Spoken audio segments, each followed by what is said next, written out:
before I begin, Rita's passing out some cards. I want you to take a moment and consider how water has helped you heal in your life. How you've interacted with water to help your physical, emotional, mental, maybe spiritual well-being. And if it takes you a little bit throughout the presentation to do that, that's okay. And on the back, if you have any ideas that are inspired from this presentation, I find that water is my muse, and I'm most inspired creatively when I'm in water or around water or near water. So if you have any inspiration that comes up, or if you're like, this lady's gotta meet this person, write it down on the back, and then I'll collect them from you when we finish. Sound good? My name is Koller, or Annie Koller. I was born and raised in Milwaukee on 24th and Lisbon in the Midtown neighborhood. I graduated from all MPS schools, and I left at 18 because I thought Milwaukee wasn't big enough for me. I traveled to Minnesota, Japan, Brazil, Argentina, New York, Oakland, Hawaii, and found myself with my roots calling me back to the sacred Sweetwater Seas, as James Godsell says, to the city of Milwaukee. Today I'm going to talk about water as the root and the key to healing for our great city. Some of you might know these statistics, but they're very, very profound, and I want to use them as a base for our conversation today.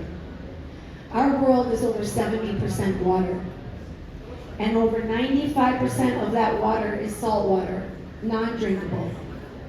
3% of that water is fresh water, and 2% of that water is locked in ice caps, making 1% of our Earth's water fresh water. In 2009, we had over 30 million environmental refugees. And if you were here for the first panel, Kathleen and Liz spoke about our location uniquely situated for people from around the world to come to. It's a low-risk city, environmentally. By 2050, they estimate that 1.2 billion people will be displaced because of environmental reasons.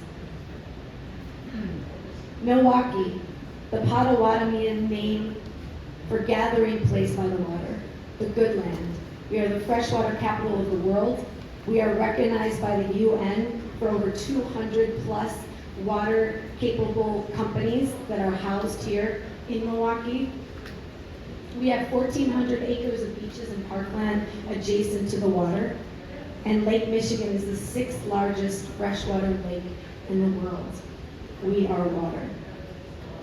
As humans, we start off as 98.9% water when we are in the womb. When we are born, we are 95% water, and as we go through life, we lose water. So as adults, we range from anywhere from 65 to 75% water. And when we die, we are at 50% water. Water is our key and our source of life.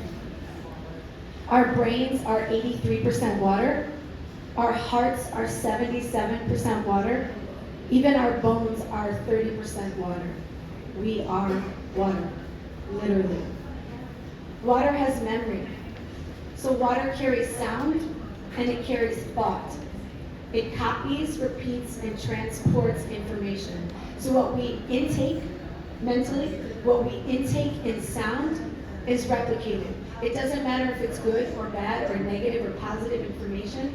If we are hearing that we are not enough, if we are hearing that we don't deserve access to water, or we don't deserve something, that is what is replicated in our systems, and then our families and our communities. Water has been used as an ancient technique through all societies and spiritual practices. The ancient Greeks, the ancient Romans, the Native Americans. In the Old Testament, they talk about healing through water, pneumonia, back pain, anxiety, stress levels, or what they called stress back then, I'm not really sure. Again, we are water. Water healed me. At age 11, I learned that I had moderate to severe scoliosis. I had a curvature in my neck, in my middle back, and my lower back. When me and my mom went to the surgeon at 11 years old, the surgeon said, I have good news and I have bad news. The good news is that you're a few degrees off from needing a spinal rod alongside your spinal column. The bad news is you will need something called the Milwaukee brace that goes from your neck to your hips for 23 hours a day for 3 years, and you will not be allowed to do any physical activity. We asked if there was another way, and the surgeon replied that there is no way for your spine to physically heal, to physically straighten. My mom said, forget that in so many words. And I started a treatment of chiropractic care and swimming. Swimming allowed me to feel strong and allowed my muscles to strengthen around my spine. I would go on to, this is the front page of the Journal Sentinel, that's how it looked in 1997. At Riverside High School, woo-woo, any Riversiders out there? Woo-woo. Yes, Antoinette! Oh my gosh, class of 98. Okay, here we go. Whose house? Our house. Okay. So I started swimming at age 12 on the swim team. I won my first race and I was very competitive, so I was dedicated to water from then on. I am still a record holder at Riverside and one of the fastest swimmers to ever come out of Milwaukee swimming. I would go on to swim at the University of Minnesota, Division I, and be part of 2 Big Ten championship teams. And I started to be curious about what would have happened if swimming, if it hadn't have found me. Where would I have been without the healing properties of water? And I knew that there was something about that. And I was deeply curious about how other modalities, other people used water for their healing benefits.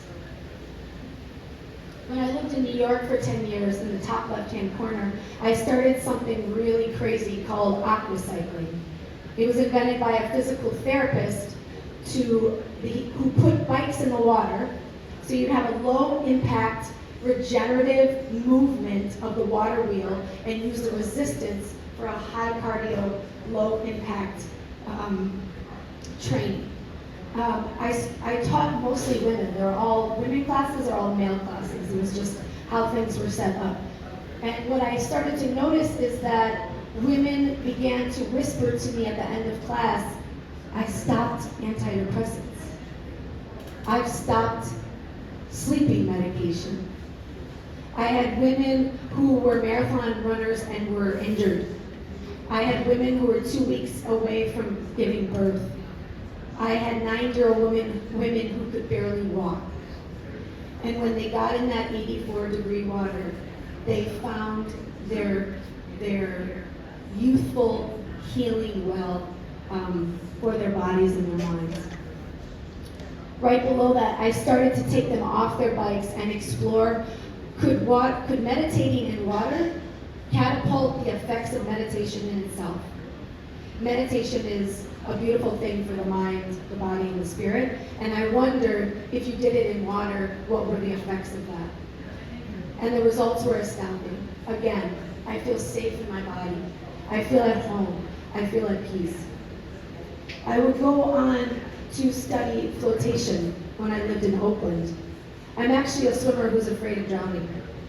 I've been afraid of drowning since I was 5 years old, when my brother was in a close to drowning experience in the bathtub. My brother Koller, who some of you might know. And I use flotation as a way to understand the depths of my fear and my trauma around water.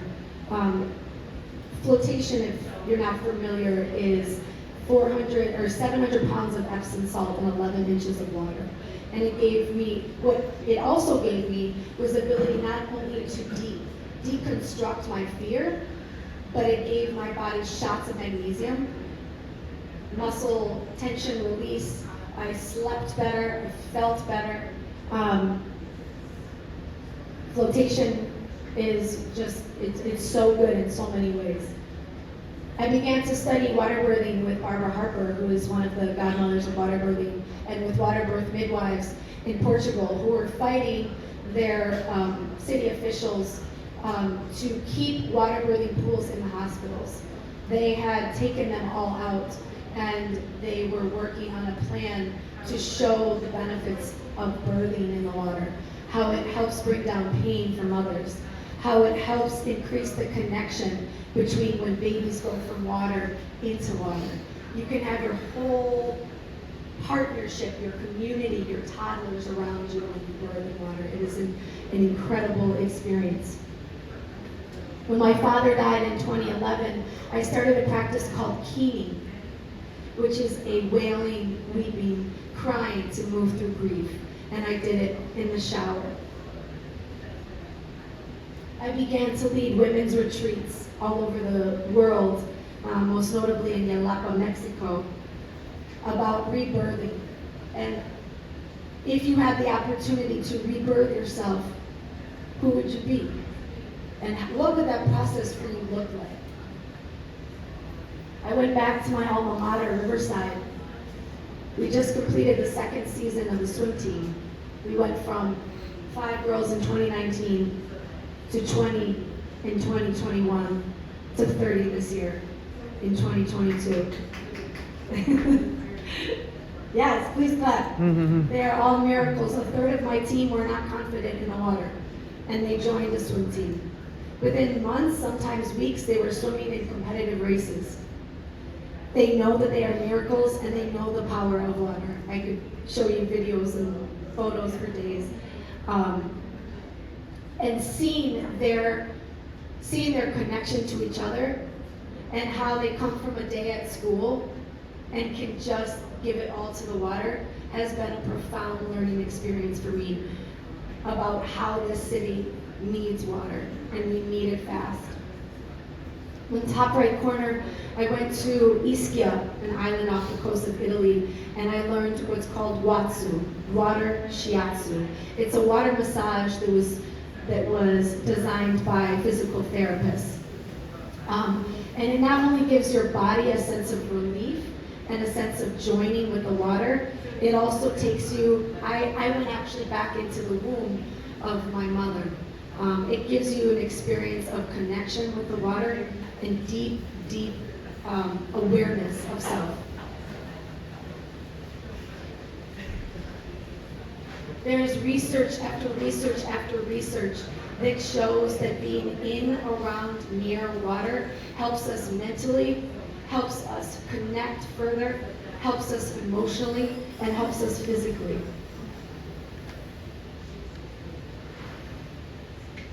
A book called Blue Mind, written by my friend Dr. Wallace J. Nichols, talks about red mind. Our city is in red mind right now. Red mind is a landlocked, not only physically landlocked, but mentally landlocked in a state of violence, frustration, anger, angst, depression. Water is the antidote to red mind. Water allows us to feel better. It engages all of our senses. It helps with depression, anxiety. It helps with physical illness.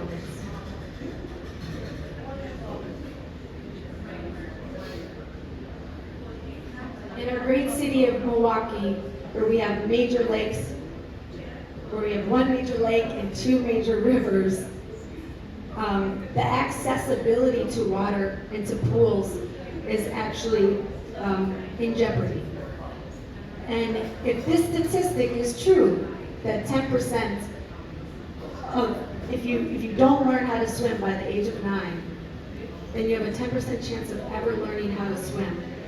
It leaves many people who have been traumatized, who are afraid, who do not touch water or have an ability to access it within county pools or city pools, etc.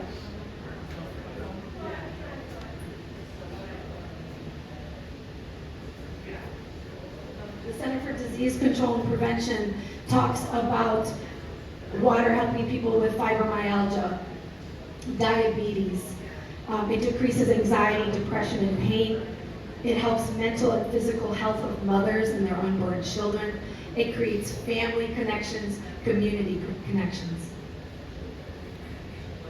These are just some of the benefits that I went through. If you want references, let me know. I can give you pages and pages of references on this, and we can nerd out about it. But again, there's new research that shows within children, physical activity is good for their mental capacity, learning languages, coloring, doing art. If you put them in water, it doubles. The statistics are astounding. It decreases inflammation, relieves muscle tension, aids in better sleep. I mean, the list goes on and on.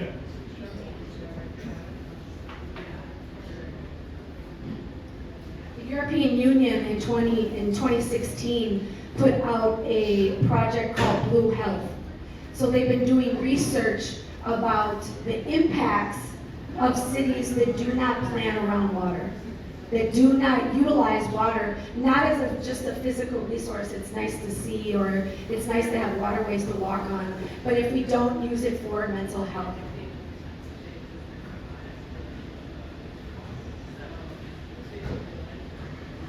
And my question is, can we afford to plan for a city of 1 million without water healing?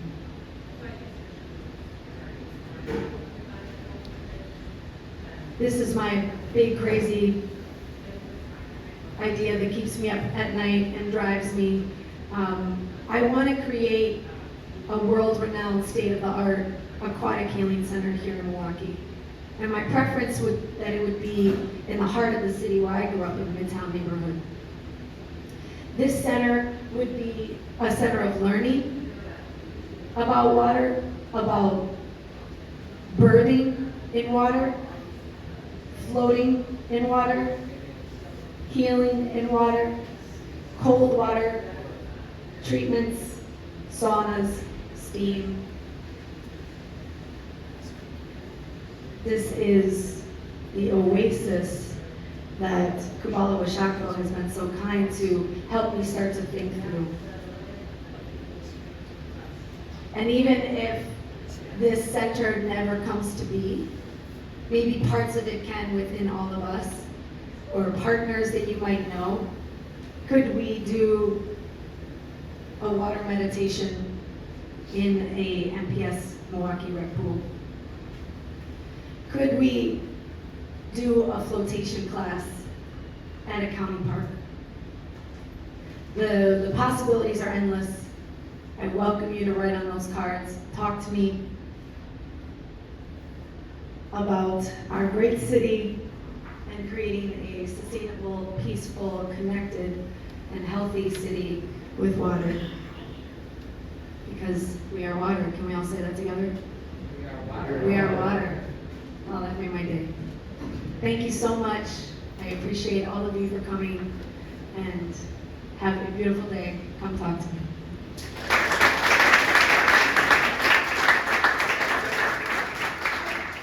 I guess we have time, so questions, thoughts. Who do I need to meet? Tell me. Brad Pruitt, who do I need to meet? Yes. I'm in complete agreement with everything you said. I'm actually a transplant here in Milwaukee, from San Diego. I love to surf, and I've actually been surfing in Lake Michigan. Bradford? Yeah, Bradford, Atwater, Cook, Wigan, all over the place. But I've noticed that there is a surf scene here, but it's not a very steady surf scene. And I know that a lot of the guys I'm surfing with love to get involved. Yeah. And every community you're a part of. Is there a resource that you can go to? How do we make all this come into fruition? I love talking about it, but I would really like to see it actually get implemented in such a tangible, practical pathway. Yes. Thank you. Anything that you would recommend? Yep. What's your name? My name's Art. Art. Nice to meet you. Well, you can email me. I'm gathering the tribe right now. I have some of my tribe here. Nicole Jacobson is the head of aquatics at Milwaukee Rec. I have Callie Talley, who's a business owner in Burnsville, dear friend. Brad Pruitt. I mean, what can you say about Brad Pruitt? You know, American Black Holocaust Museum, Sweetwater, Milwaukee, legendary visionary. So we are gathering the, I don't like the word troops, we are gathering the water tribe. So email me, just take a picture, email me, call me. It's a New York number. Don't be turned away. It's not 414. Is that okay, Jim? Yeah, but I want something to come of this. We are also, Nicole and I are joining a water task force that has Milwaukee County, the water companies, the sewage facilities from downtown, to talk about water and talk about the future. I think sometimes what happens is we don't talk about the emotional aspect. We don't talk about water as it pertains to mental health. We talk about it as, like, we have a really cool lake and we have all these water companies, but what about art? What about creativity? What about mental health? And those ways of using water. So, thank you. Email me and let's get the surfers on board. Ooh, pun intended. Anyone else? Questions, thoughts?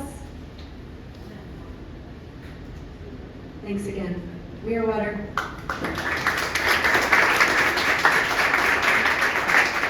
Thank you, Anna. I want to go for a swim. Let's do it. I love that. Awesome. Okay, well, these were our